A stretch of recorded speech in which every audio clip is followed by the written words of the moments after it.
Hello friends, welcome to our channel R advocate. मैं हूं advocate GM Rajesh और बहुत बहुत स्वागत करता हूं आपका। आज हम बात करने जा रहे हैं कि ऑनलाइन डेटा एंट्री फ्रॉड। जो भी लोग online data entry fraud, resume fill करने के लिए कैप्चा फिलिंग में या फिर और भी इस तरीके के अलग अलग मामलों में फंसे हुए हैं, तो वो इससे बाहर कैसे निकलें। सबसे पहले तो मैं बहुत बहुत धन्यवाद करूँगा आप लोगों का कि मैं इस टॉपिक पे पहले भी एक वीडियो बना चुका हूं ऑनलाइन डेटा एंट्री फ्रॉड के लिए कि उससे कैसे बचें। आप लोगों ने उसमें बहुत प्यार दिया है, बहुत सारे लोगों ने उसमें कमेंट करके पूछा भी है कि सर आपने मुझे बता दिया, ठीक है, मगर उससे बाहर कैसे निकलें। तो आज उसी बात पे बात करते हैं कि आखिरकार बाहर कैसे निकलें। वैसे मैंने उसमें भी बताया था कि आप कैसे बाहर निकलें और क्या क्या करें इनसे बचने के लिए।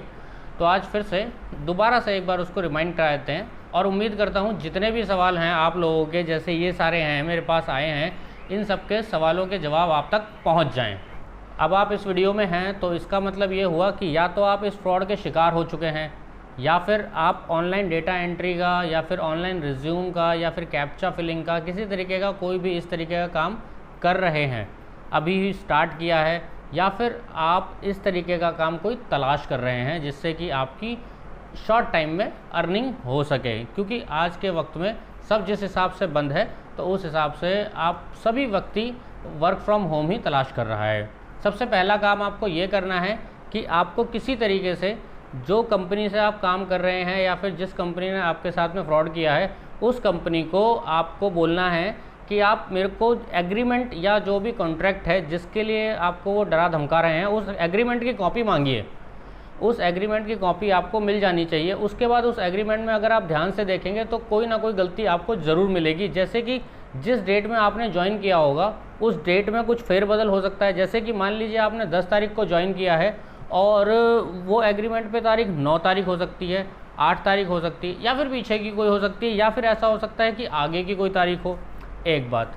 दूसरी बात, जब आपने ये काम स्टार्ट किया था तब आपने उनको अपनी ID और एक साइन करके फ़ोटो खींच के या स्कैन उन्हें भेजा था। तो अब आप ध्यान से देखिएगा उस एग्रीमेंट में जो नीचे आपके साइन हो रखे हैं वो साइन भी आपने जो भेजे हैं ना, वो ही साइन आपके स्कैन करे हुए उनको ही क्रॉप करके उसमें नीचे पेस्ट कर रखा है। तो इसका मतलब 100% है कि जहाँ पे आपने खुद साइन ही नहीं करे तो वो एग्रीमेंट वैलिड है ही नहीं किसी भी तरीके से। सबसे पहली बात एक ये क्लियर हो गई। दूसरी बात अब मैं आपको बता देता हूँ, मैंने पिछली वीडियो में भी, आप चाहें तो देख सकते हैं, मैं उसका लिंक ज़रूर डिस्क्रिप्शन में दूंगा, आप चाहें तो उसमें देख सकते हैं। मैंने उसमें कुछ इंडियन कॉन्ट्रैक्ट एक्ट के सेक्शंस बताए थे जिस सेक्शंस में आप इनसे बच सकते हैं। और बच क्या सकते हैं, वो ही सेक्शंस हैं जो आपको बताते हैं कि ये जो एग्रीमेंट है ये फेक है, आपके साथ फ्रॉड किया जा रहा है। क्योंकि ये जो लोग हैं इनको सिर्फ फ्रॉड करना है और पैसा किसी तरीके से कोई भी तिगड़म लगा के, कोई भी टोपी घुमा के पैसा कमाने से मतलब होता है इनको फ्रॉड करके। अब इनको यही नहीं पता होता कि IPC क्या होता है और इंडियन कॉन्ट्रैक्ट एक्ट क्या है। दोनों ही कॉन्ट्रैक्ट मतलब दोनों ही एक्ट अलग अलग चीज़ें हैं। IPC अलग है, कॉन्ट्रैक्ट एक्ट अलग है। अब आप जो एग्रीमेंट हुआ है उसमें कभी कभार ये देख लेंगे, या जो लीगल नोटिस आपको भेजा है उसमें या किसी भी चीज़ में आप देखेंगे तो सेक्शन 73, 74, 75 कॉन्ट्रैक्ट एक्ट के हैं, और वहाँ पे आप अगर नोटिस करेंगे तो ये IPC लिख के ही भेज देते हैं। इनको यही नहीं पता है कि IPC का क्या है और कॉन्ट्रैक्ट एक्ट क्या है। अच्छा चलिए मैं आपको बताता हूँ कि इंडियन कॉन्ट्रैक्ट एक्ट में सेक्शन 11 ये कहता है कि कोई भी एग्रीमेंट या कोई भी कॉन्ट्रैक्ट जो होगा वो किसी मेजर व्यक्ति को करना चाहिए। मतलब कोई 18 साल से ऊपर होगी उम्र या 18 साल का व्यक्ति होगा वही एग्रीमेंट कर सकता है। उससे कम होगा तो वो एग्रीमेंट ज़ीरो, वॉइड, बेकार। और सेक्शन 14 ये कहता है कि जो एग्रीमेंट दो जनों के बीच में हो रहा है तो वो एग्रीमेंट दोनों की आपसी सहमति से होना चाहिए, किसी तरीके का कोई प्रेशर नहीं होना चाहिए उन दोनों के ऊपर। सेक्शन 17 ये कहता है कि फ्रॉड के ज़रिए कोई भी एग्रीमेंट फ्रॉड के ज़रिए नहीं किया जाना चाहिए।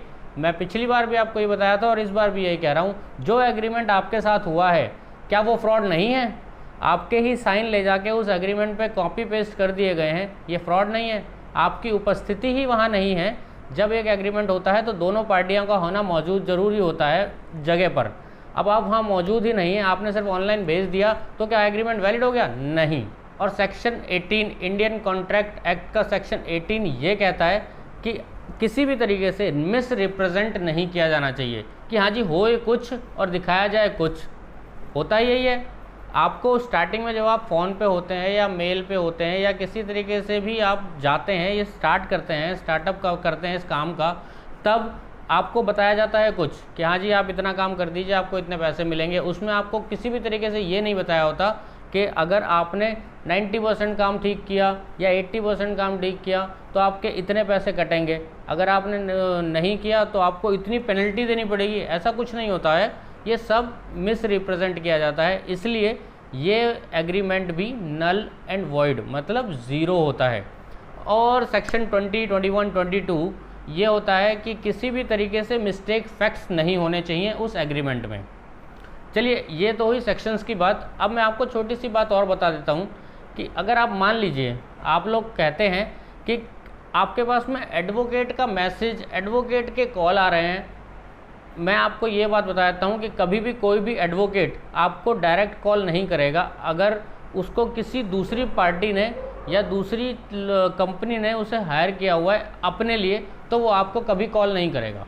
आप ऐसे समझिए कि जैसे ये एक मिस्टर एक्स हैं और ये मिस्टर वाई हैं, तो ये इस मिस्टर एक्स एडवोकेट के पास जाते हैं। मान लीजिए मेरे पास आते हैं, मैं एक एडवोकेट हूँ, ये मेरे पास आए और इन्होंने मेरे को बोला कि हाँ जी मेरी एक कंपनी है और उसमें मैंने काम करने के लिए मिस्टर वाई को हायर किया था, और लेकिन मिस्टर वाई ने क्या काम किया, मेरा सही से काम नहीं किया, जिसकी वजह से मेरी कंपनी को नुकसान हो गया। तो मैं इनके लिए काम करूँगा, मैं इनको रिप्रेजेंट करूँगा मिस्टर एक्स को। तो मैं किसी भी तरीके से ये नहीं चाहूँगा कि मैं आपके इधर मिस्टर वाई को कॉल करके बोलूँ कि हाँ जी आपके ख़िलाफ़ में केस हो सकता है या फिर आपको पैसे दे दीजिए, आगे केस नहीं होगा। मैं इस तरीके का कोई काम नहीं करूँगा। कोई भी एडवोकेट ऐसा नहीं करेगा। वो सीधे अपना काम करेगा। वो ये चाहेगा कि उसका जो क्लाइंट है वो जितना ज़्यादा उसके लिए सही काम कर सके, क्योंकि जब उनके लिए अच्छा काम करेगा तभी तो उसके पास और लोग आएंगे। ये बात आप समझिए कि कभी कोई एडवोकेट आपको कॉल कर रहा है तो इसका मतलब 100% वो फेक और फ्रॉड ही है। कभी भी एडवोकेट अपनी दूसरी अपोजिट पार्टी को कोई कॉल नहीं करता। और जैसा कि मैंने लास्ट वीडियो में बताया था कि अगर आप इस तरीके से फंस गए तो अपने नज़दीकी थाने में जाइए।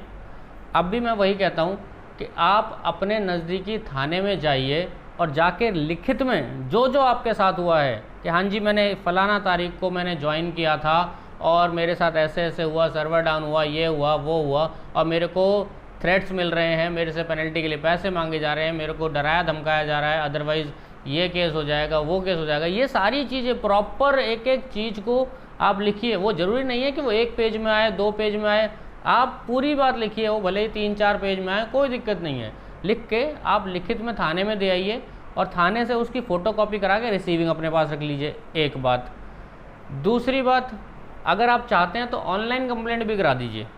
ऑनलाइन भी करा सकते हैं, ऑनलाइन कंप्लेंट करा दीजिए। बाकी मैं आपसे बोलूँगा कि आप थाने में जाइए, लिखित में दीजिए, और वो जो लिखित में आप रिसीविंग लेके आएंगे, थाने की उस पर स्टैंप लगी होगी, वो आप लेके आइए और उसकी एक फ़ोटो खींचिए। और जो भी आपको डरा धमका रहे हैं उनके पास में वो फ़ोटो भेज दो और उन्हें बता दो जी हाँ जी हमने आपके ख़िलाफ़ में कंप्लेंट कर दी है, और अब अगर आपने दोबारा कोई हमें मैसेज किया, डराया धमकाया, किसी तरीके से परेशान किया, तो मैं दोबारा पुलिस के पास जाऊंगा या फिर दोबारा पुलिस के पास जाऊंगी और वहाँ पे आपके ख़िलाफ़ में कानूनी कार्यवाही की जाएगी।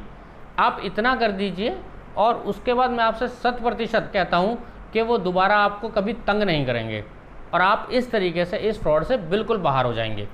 इन शॉर्ट अब आप ये समझ लीजिए कि अगर आप 18 साल से कम हैं और आपने ऐसा कोई काम कर रखा है और आपको थ्रेट्स मिल रहे हैं, आपको डराया धमकाया जा रहा है, तो आप बिल्कुल मत डरिए। आपके साथ में कोई केस नहीं हो सकता क्योंकि आप 18 साल से कम हैं और आपके साथ किया गया हर एक एग्रीमेंट और कॉन्ट्रैक्ट ज़ीरो है, ख़त्म है, कुछ नहीं है। और अब आप मौजूद ही नहीं हैं, फ्री कंसेंट नहीं है, आप लोग वहाँ उपस्थित ही नहीं हैं एग्रीमेंट के दौरान, तो भी वो एग्रीमेंट ज़ीरो है। किसी भी तरह का कोई केस नहीं बनता आपके ऊपर। आपको सिर्फ कंप्लेंट करनी है, थाने में जाना है और अपनी शिकायत दर्ज करानी है। इतना आपको करना है, आपकी पूरी पुलिस सहायता करेगी। उम्मीद करता हूं कि आप मेरे द्वारा अब दी गई इस पूरी जानकारी से संतुष्ट हो गए होंगे। अभी मैं कहता हूं कि आपकी कोई बात रह जाती है तो आप कमेंट में बोलिए, मैं कमेंट में कोशिश करूंगा हर व्यक्ति के सवाल का जवाब दिया जाए। अब उस जगह पर उस वीडियो में बहुत सारे कमेंट हो गए, तो एक एक का जवाब देना बड़ा मुश्किल हो गया था। तो इसलिए मैंने इसमें कोशिश किया है कि मैं सभी के सवालों के जवाब मिल जाएं, और उम्मीद करता हूं कि सभी को सवालों के जवाब मिल चुके होंगे। चलिए, थैंक यू सो मच। मैं मिलता हूं आपसे अगली वीडियो में।